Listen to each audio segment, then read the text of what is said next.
Hi everybody, my name is Annie and welcome to Eliminate the Impossible.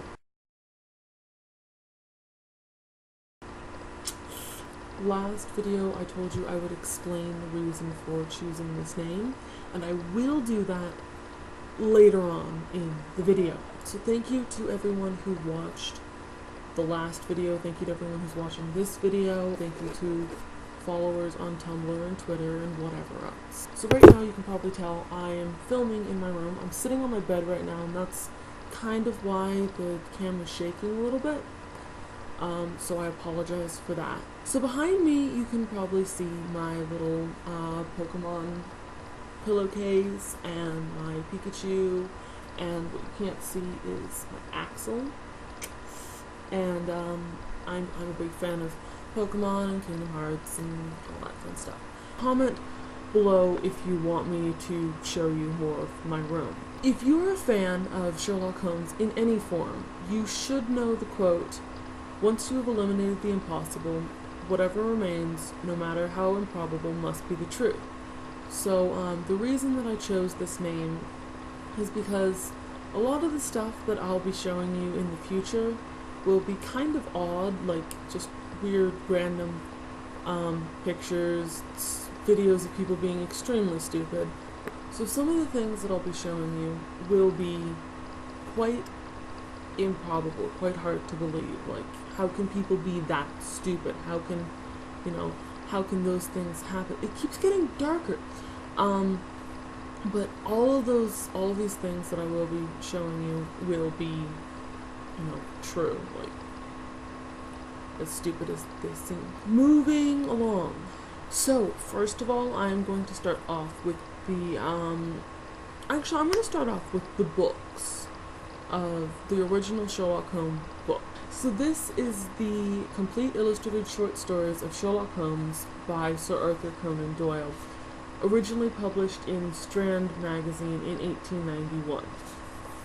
Some people may find these stories kind of dry, kind of dull. They definitely don't have as much action as some of the adaptations, but they are quite interesting. I haven't had a chance to read past up here, but they are really good.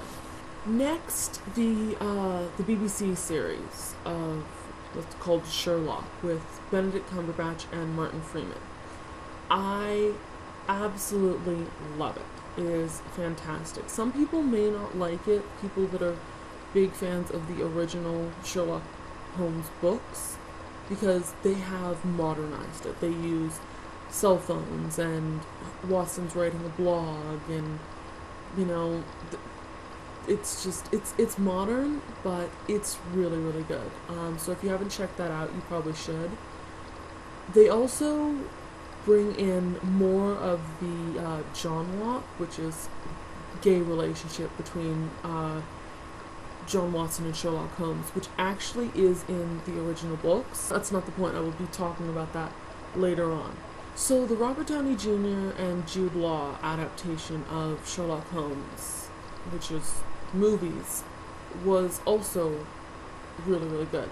It's not a modern take on it, but it is more actiony. It has more explosions, more chase scenes, more slow motion, more fighting, more, guy stuff. But it's not just guy stuff. I loved it. It's fantastic. So if you haven't seen that, the first Robert Downey Jr., Jude Law, Sherlock Holmes that came out was in 2009. Now, back to the topic of Johnlock. Some people are really strongly against Johnlock, and I understand that. Some people are like, they're just best friends. They're flatmates. They live together. They're not gay. I'm the one going, they're totally gay. Read the books. You'll see these little things. Some people really don't like it, and I completely understand that. But I like it, and I'm just gonna leave it at that. Moving right along, there is absolutely no transition I can do for this. So I'm just gonna do it. At least it's still in the Sherlock Holmes theme. So I was on one of those random chat websites where you can just be like, You know, I want to talk to a random person. So I was being awesome and I was trying to start up like a Sherlock Holmes kind of roleplay type thing. Finally, one person, I was like, you know, Sherlock? And this person goes, John, is that you? Where are you? And we had this great chat and it was so much fun. I had a wonderful time. And I was like, you know, well, I can't lose this person. So we created like emails especially for our little Sherlock roleplay thing. And then we exchanged names. And this person, no joke, it made my freaking life. This guy's name, John Watson. Not kidding. I am not kidding. His name is John Watson. So hi, John. So I think that's enough Sherlock talk for now. And if it isn't, check me out on Tumblr.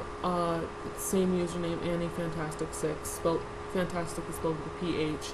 And I just I spam like 24/7. I just spam random Sherlock things. Mostly it's the BBC Sherlock, but sometimes it's Robert Downey Jr. stuff. So I'm just randomly spamming. I'm like, hey, look, here's a pretty picture of Benedict Cumberbatch. Hey, look, here's a picture of Martin Freeman. Hey, look, here's a picture of, you know, the two of them having breakfast. Here's this, here's that. Here's a picture of Sherlock being random and awesome, and I spam a lot, so.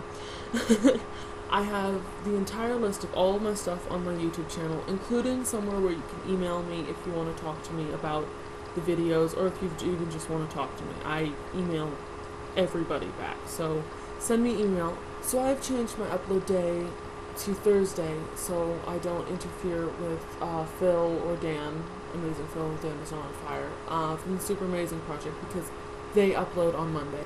So next week I will either be talking about retro cartoons, Pokemon, and Legos, or Star Trek and Lord of the Rings. So comment below to tell me which you think I should do. And the most votes that I get for either, even if it's just a couple votes, I will be doing that one. So I hope to hear from you.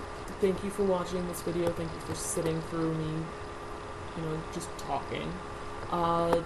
Like the video, favorite the video if you think I'm worthy, subscribe, send me messages, just tell me what you think, please, please, please, please, please.